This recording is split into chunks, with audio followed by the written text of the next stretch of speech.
Hello you guys, welcome back to my channel. So today's video is super fun because if you don't know already or you don't follow me on Instagram, I got my yiddies done and I wanted to film a video on it and share this experience with you because I know a lot of people want to get a breast augmentation, but they're scared or just have a lot of questions or they're unsure of some things. So I just really wanted to give you guys my experience and answer some questions for you guys so you can kind of go forward and make decisions for yourself based off of the questions you had for me. So I put a little question box up on my Instagram and you guys gave me some really good questions. So I'm just gonna go through them in this video and try to help you out the best that I can. Okay, so question number one. How to find the right doctor for you. So I went to Dr. Basu at Basu Aesthetics here in Houston, Texas, and I went to him because I know a handful of girls that have gone to him that have had really good experiences. The results are amazing, and a lot of those girls, or almost all of them actually, are bodybuilders. So I was confident that he knew how to work with bodybuilders and was familiar with the intensity of the workouts that we do and the fluctuation of weight loss and weight gain. So you gain a lot of weight in off season, then you lose a lot of weight for prep, for competition. So when you work out a lot or you compete in bodybuilding or you want to, those are really good things to mention to your doctor so he can help you and guide you and kind of give you the best type of implant. Over under the muscle matters if you work out a lot, so he was very familiar with that and helped me just decide the best way to go. So if you're one of my gym girlies and you like working out every day and you want to compete, he's great to go to, so highly recommend Dr. Basu. Second question is, can you explain the process on choosing the sizing? So I went into my very first consult and what they did was Dr. Basu and one of his assistants measured my entire chest wall, literally everything, and they wrote it all down, and then I just discussed with him about the look that I want to achieve, and I brought some inspo pictures as well to that first consult because I already kind of knew like the look that I wanted. And then I went to a second appointment where they recommended what sizes I should go with and could go with based off of my genetics and my measurements before surgery. So Dr. Basu told me that with my measurements and what I wanted to achieve, he recommended a high profile, and the most cc's I could go with a high profile was 365. If I wanted to go bigger, I could also do ultra high profile, and then I could have done 450 cc's, I believe is what he told me. And I really wanted more of a natural teardrop shape. I didn't want them to look like implants. I did tell him, I said, if you could go with 385 cc, try that, but if that just looks too big on me, just stick with 365 cc. But even 365 cc was kind of iffy because what happens is, at least for Dr. Basu, what he does is when you're in surgery and you're under anesthesia, you can't obviously tell him like, yeah, that looks good, I don't like that, or try this, because you're out. Like you can't talk obviously when you're in surgery. So he has to, when you go in, he has to know exactly what you want. He has to have options, and you have to trust your surgeon to make the right calls for you based off of what you told him and showed him in pictures.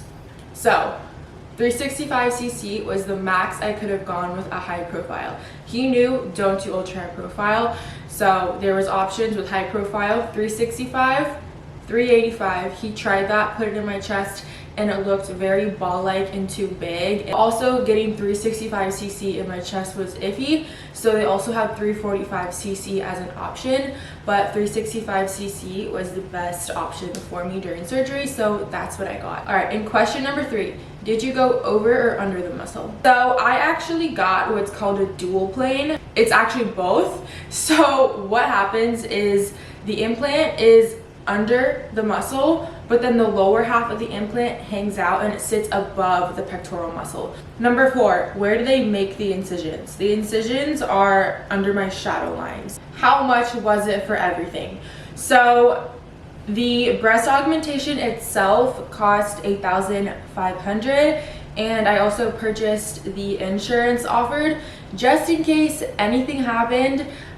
with working out afterwards, or if maybe I lifted too heavy right after getting back into the gym. So just to be safe, I paid an extra $500 on top of that to just cover myself in case I need to go back and have anything fixed. So total was $9,000. Next question is, how much help was needed from someone to do daily things? Honestly, zero. Like, I'm not kidding you guys. Like, no one was at my house helping me grab things. No one was helping me really grocery shop. Like, I was driving the next day. I was completely fine. People respond differently to surgeries, especially to breast augmentations. You're not really supposed to lift your arms up or pick up anything heavy over 10 pounds. So I definitely avoided doing those types of things. But right out of surgery, I really had zero pain. I was back to like cooking food in the kitchen. I was standing up, talking to my friends normally, like in the car driving, getting Starbucks, like totally normal. So I'm very grateful that I really didn't need too much help. But yeah, it was totally fine. When can you get back into the gym post-surgery? So they tell you about 4 to 6 weeks. I'm currently 3.5 weeks out from when I had my surgery, and my clearance appointment isn't until 5.5 weeks post-surgery. So I will be waiting longer than 4 weeks. So depending on what they say in that appointment, we'll know from there. Are you nervous about taking time off the gym? So when I went into my breast augmentation, I really wasn't too nervous about taking time off from the gym. The only thing I was worried about was kind of like body dysmorphia kind of creeping up, and like just feeling really gross and lazy, and being bored. I knew I wasn't gonna really lose progress as long as I kept my food where it needed to be. And I also kind of viewed this as a way of taking like a well-needed break from the gym, because even before my surgery, I was just kind of getting bored going to the gym and just doing the same old thing over and over. How did you know you were ready to get a breast augmentation? So I'm 24, I'll be 25 at the end of this year, and I also want to compete next year. So I knew that I wanted to get my breast augmentation done soon, so I would just look killer on stage and be fully healed and ready to prep next year. And I genuinely just have always wanted one.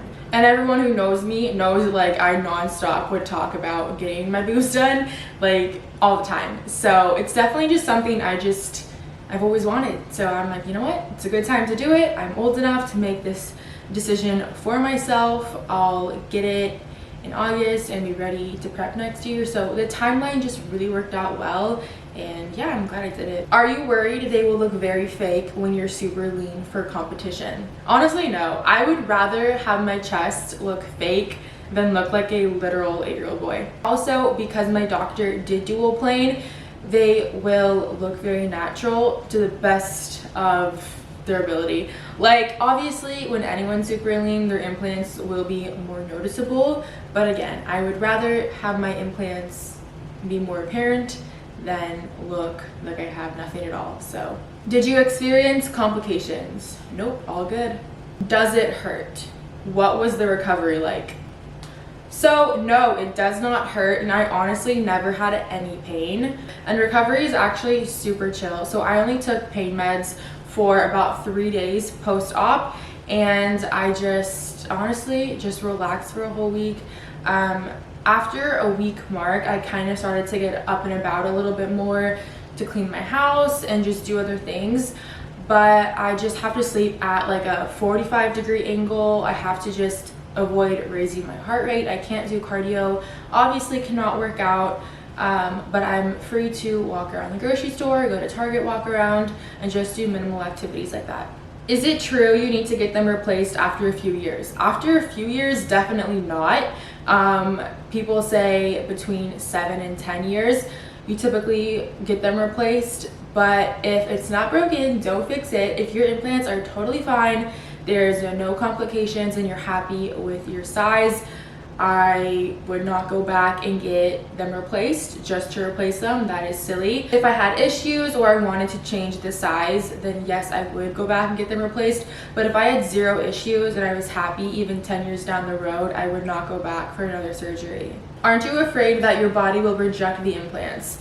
Honestly, no. I don't want to worry about something that hasn't happened to me yet, and if I have to get my implants removed because I start experiencing really weird symptoms, I definitely will consider that. But I'm young and I'm healthy, and I'm honestly not really afraid of that happening. All right, guys, that is all of the answers that I have for you. Thank you so much for leaving those questions for me on Instagram. I really hope I was able to help out at least a few of you in just helping you feel more comfortable and confident in making a decision for yourself, whether you want to get a breast augmentation or not. So thank you so much for watching. Make sure to like, comment, and subscribe, and I will see you in the next one. You are my love.